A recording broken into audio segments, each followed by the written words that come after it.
Hi, மறுபடியும் நான் பேசுகிறேன். இன்னைக்கு ஒரு அருமையான விஷயம் நான் உங்கள்கிட்ட பேச போகிறேன். ரொம்ப அருமையான விஷயம் உங்கள் எல்லாருக்குமே பிடிக்கும். எப்பவும் வழக்கமாக தான் போர் அடிக்கிற மாதிரி கண்டிப்பாக போர் அடிக்க மாட்டான். என்ன விஷயம்னு கேட்டிங்கனாக்கா, இப்போது இந்த செல்ஃபோன் இருக்குது. இதுக்கு முன்னால் லேண்ட்லைன் ஃபோன் இருக்குது. லேண்ட்லைன் ஃபோன் இந்த கம்பி வழி தகவல் சொல்கிறாங்கல்ல, அந்த மாதிரி லேண்ட்லைன் அது இருந்தப்போ வந்து பார்த்தீங்கன்னாக்க நம்ம தொலைபேசி சொல்லுவோம். தொலைத்தொடர்பு ரொம்ப தூரத்தில் இருக்கிறவங்கள கூட நம்ம கான்டாக்ட் பண்ணுவோம், அவங்க கூட பேசுவோம், நல்லா இருக்குங்களா கேட்போம், முக்கியமான ஒரு விஷயங்கள் எல்லாத்தையும் நம்ம அவங்ககிட்ட ரொம்ப நல்லாவே பகிர்ந்துப்போம். அதுக்கு அவங்க பதில் கொடுப்பாங்க. டெலகிராம் அப்படிலாம் சொல்லுவோம். அது அந்த காலம் ரொம்ப அருமையாக இருக்குது. ரொம்ப beautiful wonderful time. That is also அதெல்லாம் மறக்க முடியாத விஷயம். ஆனால் ஆஃப்டர் தட் இந்த செல்ஃபோன் வந்துருக்குங்களா, இந்த செல்ஃபோனு தென் இந்த நெட்டு இந்த மாதிரி விஷயங்கள் வந்ததுக்கு அப்புறம் மனிதர்களுடைய மனநிலை அந்த அவங்களுடைய ஸ்ட்ரெஸ் அப்புறம் இன்னும் டிப்ரெஸ் இந்த மாதிரி நிறைய விஷயங்கள் வந்து இன்னைக்கு அவங்க பால் பண்ணிட்டு இருக்குன்னு தான் என்னால் சொல்ல முடியும். சிறு குழந்தைகள் கூட இன்னைக்கு வந்து 3 வயசு பாப்பா, அந்த பாப்பாவுக்கு கூட செல்ஃபோன் வந்து அது கையில் வச்சு விளையாடிட்டு இருக்குதுன்னா அதை புரிஞ்சிட்டு சாப்பாடு கொடுத்தா சாப்பிட மாட்டேங்குது, அழுவுது. எனக்கு செல்வம் கொடு கத்துது, குரல் புரியுது. மறுபடியும் செல்ஃபோன் அது கையில் கொடுத்துட்டு அதுல ஏதாவது நோண்டிகிட்டே இருக்கும். அப்படியே தான் சாப்பாடு ஊட்ட வேண்டிய ஒரு நிலை இருக்கு. முன்னெல்லாம் பார்த்தீங்கன்னா நம்ம அப்பா அம்மாலாம் வந்து நமக்கு நிலாவை காட்டி சோறு ஊட்டுவாங்க. இன்னைக்கு நம்ம செல்ஃபோனை காட்டி குழந்தைங்களுக்கு சோறு ஊட்டுற இந்த நிலை வந்துருக்கு. பரவாயில்ல, ஓகே. எனிவே குழந்தைங்க சாப்பிட்றதுனால தான் நம்ம முக்கியம். நம்ம வாழறதே அவங்களுக்காக தானே, அதில் நான் குறை சொல்ல வரல. பட் இந்த செல்ஃபோன் இந்த நெட் எல்லாம் பார்த்தீங்கன்னாக்க நமக்கு வழங்கப்பட்ட வரங்கள் மிக அற்புதமான வரங்கள். ஆனா அப்படிப்பட்ட இந்த வரங்களை நம்ம தவறான முறைகளில் பயன்படுத்திக்கிட்டு இருக்கோம். நெட்ல எவ்வளவு நல்ல விஷயங்கள் இருக்கு, எவ்வளவு அற்புதமான விஷயங்கள் இருக்கு. ஆனா அதை யாரையும் பார்க்க மாட்டாங்க. எத்தனையோ கோடி மக்கள் இணையதளங்கள்ல மெம்பரா இருக்காங்க, அவங்க வந்து அக்கௌண்ட் வச்சிருக்காங்க. பட் அவங்க பார்க்குற விஷயங்கள் எல்லாமே எந்த நடிகை தொப்பு, எந்த நடிகை வயிற்றுல தொப்பு இல்லை பம்பரம் ஓடுது, அதை தான் பார்த்துட்டு இருக்காங்க. எக்ஸ்ட்ரா பேங்கினோம் தப்பு. நிறைய விஷயம் இருக்கு, எவ்வளோ விஷயம், இலக்கியங்கள், தென் ஹிஸ்ட்ரிஸ், பெரிய அறிவாளிகளுடைய அண்ட் நிறைய இருக்கு. இளைஞர்கள் நீங்க அதெல்லாம் உணரணும். நீங்க இளைஞர்கள் வந்து பார்த்தீங்கன்னாக்க கார்பரேட் கம்பெனிலாம் வேலை செய்கிறாங்க, 40,000 ரூபா சம்பளம் வாங்குறாங்க ஒரு மாதத்துக்கு. ஆனால் அவங்க வச்சிருக்கிற ஃபோன் பாருங்க 60,000 70,000. எதுக்கு அவங்க அவ்வளோ அந்த மாதிரி ஒரு காஸ்ட்லி ஃபோன் எதுக்கு? 40,000 ரூபா சம்பளக்காருக்கு எதுக்குங்க 60,000 ரூபா ஃபோன்? அந்த 60,000 ஃபோன் ரைட், ஓகே வாங்குங்க, கேர்ள்ஸ் ரைட், என்ஜாய் பண்ண வேண்டியதான். பட் நீங்கள் அது என்ன பண்ணிட்டு இருக்கீங்க? ஒரே டூங்க உங்க ஃபாதரையோ இல்லை வேற யாரோ ஒரு எக்ஸ் அவரு வந்து உங்களுக்கு ஃபோன் பண்ணிட்டு வச்சான் ஒரு 100 ரூபா டாப் அப் பண்ணி விடுறான். What is this? ஒரு போலீஸ்கார் வந்து ஒரு லேடி ஒரு நிலைமாது வந்து கூட்டிட்டு போயிட்டு இருக்கார் கோர்ட்டுக்கு. அவர் ஃபோன் பண்ணி அந்த நிலைமாதுக்கு சொல்றாரு, ஏய் போகும்போது ஒரு 100 ரூபா எனக்கு டாப் அப் பண்ணு, ரீசார்ஜ் பண்ணி விடுன்றாரு. What is this? நல்லாவா இருக்கு? நல்லா இல்லைங்க. ப்ளீஸ், செல்போன் நெட் மிக அற்புதமான நமக்கு வளப்பட்ட வரம் அந்த மாதிரி உள்ள விஷயங்களை நல்லா பயன்படுத்துங்க. எவ்வளோ விஷயம், எவ்வளோ மியூசிக்ஸ் இருக்கு, எவ்வளோ அற்புதமான ஹிஸ்ட்ரிஸ் இருக்கு, எவ்வளோ கவிதைகள் இருக்கு, எவ்வளோ பிஸ்னஸ் ட்ரெண்ட்ஸ் இருக்கு, பிஸ்னஸ் கற்றுக்கலாம், அப்புறம் கிளாஸ் டியூட்டோரியல், அது இது எவ்வளோ நல்ல விஷயம் இருக்கு. தயவு செஞ்சு என் மக்களே, என்னுடைய அருமையான நண்பர்களே, இந்த மாதிரி விஷயங்களை தயவு பண்ணி பண்ணுங்க. இளைஞர்களே, தயவு செஞ்சு இந்த மாதிரி காஸ்ட்லி ஃபோன்களெல்லாம் வந்து வாங்கிட்டு லைஃப் வேஸ்ட் பண்ணிட்டு வாங்குற சம்பளத்துக்கு காஸ்ட்லி ஃபோன்லையும் மீதி இருக்கிற காசை வைன் ஷாப்பில் குடிச்சிட்டு வாங்கி எடுத்துட்டு அது மேலே கழுகுறீங்க. அதெல்லாம் எனக்கு ரொம்ப மனசு வேதனை உருவாக்குது. என் மகன் இதே மாதிரி தான் வாழ்ந்தான். இன்னைக்கு அவன் என்னோட இல்லை, இன்னைக்கு அவன் என்னை விட்டு போயிட்டான், அவன் இறந்துட்டான். 25 வயதுல அவன் இறந்து போனான். அவன் இறந்து போனதுக்கு காரணம் இந்த நாகரிக வாழ்க்கை தான். செல்போன் வேணும், வண்டி வேணும், தினம் ஒரு செல்போன், காலையில் ஒரு செல்போன் வரும், சாயங்காலம் ஒரு செல்போன் வரும். எனக்கு காலையில் ஒரு செல்போன் வாங்கி கொடுத்துருப்பேன், இல்லை எனக்கு அது ஓல்டு ஆகி போச்சு, எனக்கு புதுசு இப்போ ஒரு செல்போன் லான்ச் ஆகிருக்கு, இது வாங்கி கொடுன்னு சொல்லி அடம் முடிப்பான்.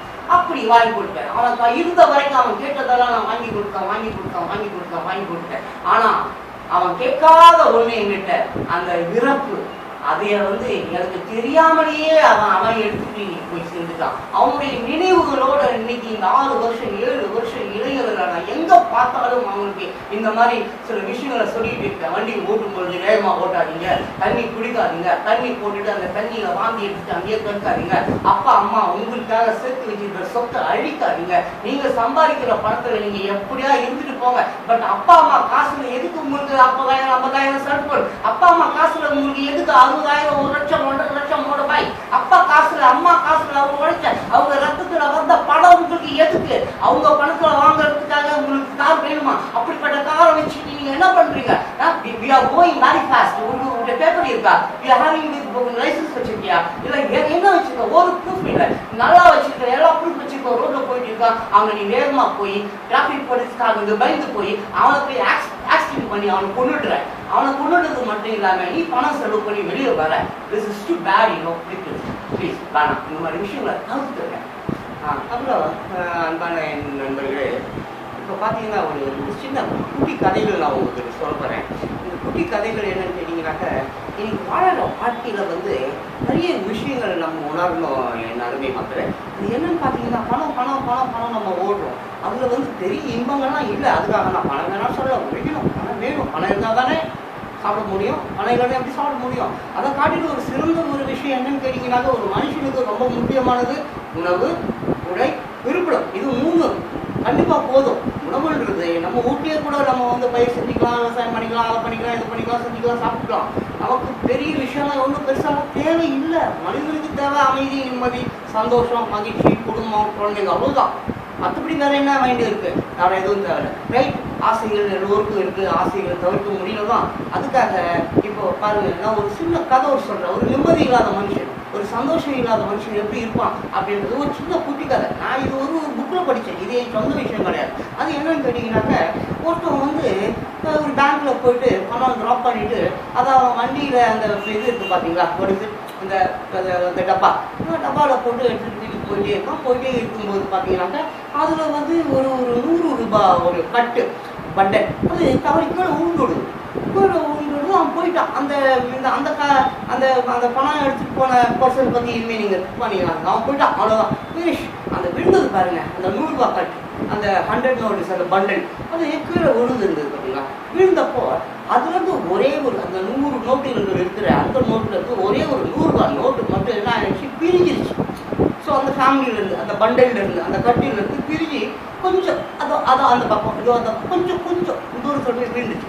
ஸோ அந்த வழியாக வழிப்போக்கர்கள் விட்டு போய்கிட்டு இருக்காங்க.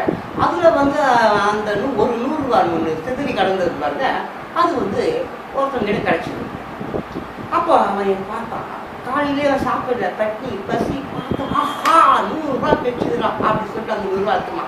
வேற பக்கத்தில் இங்கே ஹோட்டல் இருந்தீங்கன்னா அங்கே இங்கே போய் பார்த்தா ஒரு ஹோட்டல் அவங்க நல்லா மடிச்சு போனால் நல்லா சாப்பிட்டோம், நல்லா 60-70 ரூபாய்க்கு நல்லா சாப்பிட்டா ஒரு 5 ரூபா அந்த அந்த பட்டர் வெயிட் அடிக்கணும். அவனுக்கு அங்கே ஒரு 5 ரூபா டிப்ஸ் கொடுத்தான். தென் ஒரு 10 ரூபா இருந்தது, அந்த 10 ரூபா பக்கத்தில் ஒரு சாமி ஒன்று இருந்தது, அந்த உண்டியில் போட்டு அவன் போயிட்டான். டீ சாப்பிட்டான், செம்ம ஹாப்பி போயிட்டான்.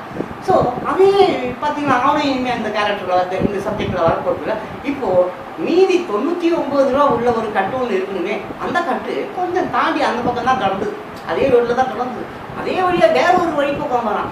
அவன் கண்டு அது மாட்டிடுச்சு. என்னடா பார்த்தா போனோம் பார்க்கலாம், அந்த கட்டை எடுக்கிறான், கட்டை எடுத்து பார்க்கலாம், பார்த்துட்டு உடனே பாருங்க அவன் எண்ணி பார்க்கணும், இது எவ்வளோ இருக்குது அப்படின்னு பார்க்கலாம். மேலே அந்த பேங்க் ஸ்டிக்கர்லாம் இருக்குது, ஓகே பேங்க்லேருந்து எடுத்துருப்பாங்க போல இருக்குது அப்படின்னு சொல்லிட்டு எண்ணி பார்க்கலாம். 99 நோட்டு தான் இருக்குது. 99 பேங்க் நோட். பேங்க்னாக்க எப்போ 100 நோட்டில் இருக்கணும். அப்போ ஒரு நோட்டு கண்டிப்பாக இங்கே தான் எங்கேயோ கடக்கணும்னு சொல்லிட்டு தேடலாம். அன்னைக்கு நாள் பூரா அந்த 100 ரூபாய் ஒரு 100 ரூபா மிஸ் ஆகி போச்சு பார்த்தீங்களா, அந்த 100 ரூபாயை தேடிட்டு இருக்கான். ஸோ இதில் உங்களுக்கு என்ன புரியுது, 100 ரூபாய் கிடைச்சவன் அதை எடுத்தான், சாப்பிட்டான், ஃப்ரீ, ரிலாக்ஸ், சந்தோஷம், ஹாப்பியாக போயிட்டான். ஆனால் இப்போ 99 100 ரூபாய் நோட்டு அதில் இருக்கு. ஆனால் அவனுக்கு திருப்தி ஏற்படலை, மகிழ்ச்சி வரல, சந்தோஷம் வரல. மொத்த 100 ரூபாய் காணும்னு சொல்லி மன உளைச்சல்ல தேடிட்டே இருக்கான். So what is this? இதுக்கா நம்ம பிறந்திருக்கோம், இதுக்கா நம்ம வாழ்ந்துக்கிட்டே இருக்கோம், இதுதான் வாழ்க்கையா? இப்படி ஒரு வாழ்க்கைக்காக இந்த மக்கள் ஓடிட்டே இருக்காங்க. இல்லை மக்களே, அந்த 100 ரூபாய் கிடைச்ச உடனே அந்த 100 ரூபாய் எடுத்து சாப்பிட்டுட்டு சந்தோஷமா இருந்தான் பார்த்தீங்களா, he is the best man in the world, he is the happiest man in the world. அவன் தான் சந்தோஷமாகவும் நிம்மதியாகவும் அமைதியாகவும் இருக்கான். அவனை மாதிரி தான் நம்ம வாழணும் மக்களே. பணம் பணம் பணம், what is we are going to do with money? மணி வேணும், ஆனால் மணியே வாழ்க்கை இல்லை. பணம் பின்னால் ஓடு, வேண்டாம் என்று சொல்லவில்லை. பணமே வாழ்க்கை என்று அது பின்னால் ஓடி இருக்காது, அது வாழ்க்கை அல்ல. அப்புறம் எனது அருமை நண்பர்களே, நீங்கள் அடிக்கடி ஒரு விஷயம் வந்து என்னை பற்றி நீங்கள் நினைக்கிறீங்க. அது என்ன பார்த்தீங்கன்னா நண்பர்களே, என்ன இந்த ஜான் பாஸ்கோ எப்போ பார்த்தாலும் தேவையில்லாத எதையாவது ஒன்று சொல்லிக்கிட்டு டார்ச்சர் கொடுத்துக்கிட்டு போர் அடிச்சுக்கிட்டு புத்தி சொல்லிட்டு இவருக்கு வேறு வேலை வெட்டியே கிடையாதா, இதுதான் வேலையா அப்படின்னு நினைக்கிறேங்க. அன்பானவர்களே, நான் ஒரு விஷயம் உங்களுக்கு சொல்கிறேன். இப்போது வந்து ஒரு ஆமை ஒன்று தண்ணியில் இருக்கும் பொழுது பக்கத்தில் ஒரு இலை மேலே ஒரு தேர் ஒன்று கடந்தது. அப்போ அந்த ஆமை யோசிக்குது, என்னடா எப்படி இந்த தேர் இந்த இலை மேலே அப்படி கிடக்கு அப்படின்னு சொல்லிட்டு அந்த ஆமை என்ன பண்ணுதுன்னு கேட்டிங்கனாக்கா, தன்னுடைய ஆமைக்கு ஓடு இருக்கும் தானே. அப்போ என்ன பண்ணுது, கிட்ட போயிட்டு அந்த தேர்கிட்ட, வா உன்னை நான் வந்து கொண்டு போய் கரையில் விட்டுடுறேன் அப்படின்னு சொல்லிட்டு சொல்லுது. அந்த தேர்வு ஓகே பரவாயில்ல, நீ எனக்கு ஹெல்ப் பண்ணுறேன்னு சொல்லிட்டேன், ரொம்ப சந்தோஷம். யாருமே ஹெல்ப் பண்ணாத இந்த உலகத்தில் நீ எனக்கு ஹெல்ப் பண்ணுறேன்னு சொல்கிறீங்க, ஐம் ரியலி வெரி ஹாப்பி அப்படின்னு சொல்லிட்டு என்ன பண்ணுது, அந்த தேர்லானது போயிட்டு அந்த ஆமை முது மேலே ஏறிக்குது. அந்த ஆமையும் வந்து நீந்தி தென் ஆஃப்டர்வேர்ட்ஸ் அப்படியே கொண்டுட்டு போயிட்டு அது என்ன பண்ணுது, கரையில் விட்டுலான்ட்டு தண்ணியில் போயிட்டே இருக்கு. அப்போ சரி என்ன பண்ணுதுன்னு கேட்டீங்கன்னா, சும்மா இருக்கல வண்டிக்கிட்டு தொடக்குது, அது ஓட்டு மேலே குத்திக்கிட்டே இருக்கு. இது ஆமை யோசிக்குது, என்ன இது பாடி என்னமோ டப்புன்னு கொட்டிக்கிட்டே இருக்கு அப்படின்னு சொல்லிட்டு அப்போ கேட்குது, ஏன் தெரியல என்னாச்சு உனக்கு, ஏன் என் ஓட்டு மேலே என் முதுகு மேலே டப்புன்னு குத்திக்கிட்டே இருக்க அப்படின்னு சொல்லிட்டு கேட்குது. அது என் சுவாபம் அப்படின்னு அந்த தேர் சொல்லுது. அப்போது அப்படியா, அது உன் சுவாபம், ஆனால் காப்பாற்றுறது வந்து என் சுவாபம், நீ உன் வேலையை செய்யி, நான் என் வேலையை செய்கிறேன் அப்படின்னு சொல்லிட்டு அது கொண்டு போய் அதை கரையில் சேர்த்து விட்டுடுச்சு. தேனுக்கு பாவம், தேனுடைய சுவாபம் கொட்டுறது தான், அது கொட்டிகிட்டு தான் இருக்கும். ஆனால் ஆமையோடைய சுவாபம் காப்பாற்றி விட்டா போதுமே அப்படின்னு சொல்லிட்டு அது கொட்டை அது பாட்டு போயிட்டே இருக்குது. ஆனால் அந்த ஆமைக்கு விஷம் படம் இருக்குமா, கொட்டினது எங்கே, ஓட்டு மேலே தானே, விஷம் அதுக்கு ஏறாது தானே. ஸோ எப்பவுமே வந்து நல்லது செய்யணும், ஒரு நல்ல விஷயத்த சொல்லணும். அதுக்கு வந்து 1000 பேர் 1000 சொல்லுவாங்க, பைத்தியம் சொல்லுவாங்க, மென்டல் சொல்லுவாங்க, லூசு சொல்லுவாங்க, இவ்வளோ சொல்லுவாங்க. ஏன் மிகப்பெரிய ஐசக் நியூட்டனை மென்டல் சொன்னாங்க, பைத்தியம் சொன்னாங்க, பெரிய பெரிய மேதைகள், பெரிய பெரிய அறிஞர்கள். இந்த உலகத்தில் நீங்கள் தாழ்த்தப்படுகிறீர்கள், நீங்கள் அசிங்கப்படுத்தப்படுகிறீர்கள், நீங்கள் வந்து ரொம்ப மற்றவர்களால் வந்து விளக்கப்படுகிறீர்கள், ஒதுக்கப்படுகிறீர்கள் என்றால் மக்களே, அன்பானவர்களை நீங்கள் நினைத்துக் கொள்ளுங்கள், நீங்கள் மனதில் உயர்ந்து கொண்டிருக்கிறீர்கள் என்று மகாதனமாய் நம்புங்கள். நீங்கள் உயர்ந்து கொண்டிருக்கிறீர்கள், உங்களை எல்லோரும் கவனிக்கிறார்கள், உங்களை எல்லோரும் பார்க்கிறார்கள், நீங்கள் மிகப்பெரிய ஒரு உயரமான ஒரு இடத்திற்கு செல்ல போகிறீர்கள் என்பது மட்டுமே உண்மை. ஆதலால் ஒருவேளை நான் உங்களை புண்படுத்தி பேசியிருந்தாலோ அல்லது வேறு மாதிரி அருவை அப்படி சொல்லுவோம், நாங்கள் அருவுன்னு சொல்லுவோம், இல்லை அது காண்டேத்துறது அப்படிலாம் சொல்லுவாங்க சிலர். அப்படியா எப்படியோ தயவு செஞ்சு அப்படி மட்டும் நினைக்காதீங்க. நான் உங்கள்கிட்ட திருப்பியும் கேட்டுக்கிறேன், நான் ஏதாவது அப்படி தவறாக பேசியிருந்தா என்னை நீங்கள் செருப்பை கூட கைட்டு அடிங்க, நான் வாங்கிப்பேன். ஏன்னா நான் அந்த மாதிரி ஒரு கேரக்டர். எனக்கு வந்து இதை விட்டுட்டு என்னால் வாழ முடியாது, நான் இப்படி தான் இருப்பேன், என்னால் மாற்றிக்க முடியாது, நான் அப்படி தான் சுற்றிட்டு இருப்பேன், சாகுற வரைக்கும் இந்த மாதிரி தான் அப்படி சொல்லின்னு போயின்னு வந்துன்னு இருப்பேன். நான் நல்லா இருக்கிறேன் அன்பான மக்களே. பாருங்க, இப்போ கூட இவ்வளோ காலையில் நான் நேற்று ராத்திரி போகும்போது எனக்கு காசு இல்லை, சீராவ் 500 rupees இருக்குது. நிறைய பேர் என் நண்பர்கள் சொல்கிறாங்க, சார் வேலை செஞ்சால் கூட கூலி கொடுக்க மாட்டாங்க சார், என்ன சார் உலகம் இது, வேலை செஞ்சால் கூட காசு இல்லை சொல்கிறாங்க. 500 rupees இருக்குங்களா, பட் நெக்ஸ்ட் நைட் எங்களுக்கு காசு கிடையாது, வீட்டுக்கு வரும்போது கூட எனக்கு காசு எப்படி கிடைக்கும், பட் கிடைச்சிருக்கு. யார் கொடுக்குறாங்க, எப்படி கொடுக்குறாங்க, எனக்கு தெரியுது, எனக்கு கொடுக்குறாங்க, இயற்கை கொடுக்குது, என் மனைவி கொடுக்குறாரு, என் நண்பர்கள் கொடுக்குறாங்க. இப்படி நான் வேலை பண்ணுறேன், ஹார்ட் ஒர்க் பண்ணுறேன், நல்லா உழைக்கிறேன். சம்டைம்ஸ் 30,000 40,000 50,000 சம்பாதிக்கிறேன். ஸோ பணம் ஒரு விஷயம் அல்ல நண்பர்களே, மனம் தான் முக்கியம், குணம் தான் முக்கியம், பாசம் தான் முக்கியம். நீங்கள் கொண்ட பாசம் உங்கள் குடும்பத்து பேரில் ரொம்ப ஸ்ட்ராங்காக இருக்கணும், ரொம்ப ஸ்ட்ராங்காக இருக்கணும். உங்கள் அப்பா அம்மாங்களை தயவு செஞ்சு மறந்துடாது. இந்த உலகத்தில் there is no பவர்னா இந்த கடவுள்லாம் கிடையாது. அப்பா அம்மா கடவுள். அவங்க நீங்கள் மதிச்சுட்டு அவங்க கால் கையில் விழுந்துட்டு நீங்கள் எல்லாம் வேலை ஸ்டார்ட் பண்ணுங்க, எல்லாம் வெற்றியில் போய் முடியும். வெற்றி மீது வெற்றி உங்களை வந்து சேர்ந்து கொண்டே இருக்கும். செல்வம் மீது செல்வம் உங்களுக்கு வந்து சேர்ந்து கொண்டே இருக்கும். அப்பா அம்மா காட், ரியல் காட். அப்போ தந்தை ஒரு வீரன், ஒரு தந்தை ஒரு மகனையும் வீரனாக வளர்க்கிறார். ஒரு தாய் பாசத்தையும் அன்பையும் கொட்டி கொட்டி வளர்க்கிறார். ப்ளீஸ் அப்பா அம்மாவை மதிங்க, அப்பா அம்மாவை வணங்குங்க. உங்கள் வாழ்க்கை ரொம்ப ரொம்ப ரொம்ப ரொம்ப ரொம்ப அற்புதமாக இருக்கும். சூரியனை போன்று பிரகாசமாயிருக்கும், நிலாவை போல் ஒளியை கொடுக்கும். ப்ளீஸ் நண்பர்களே, please thank you so much. Thank you.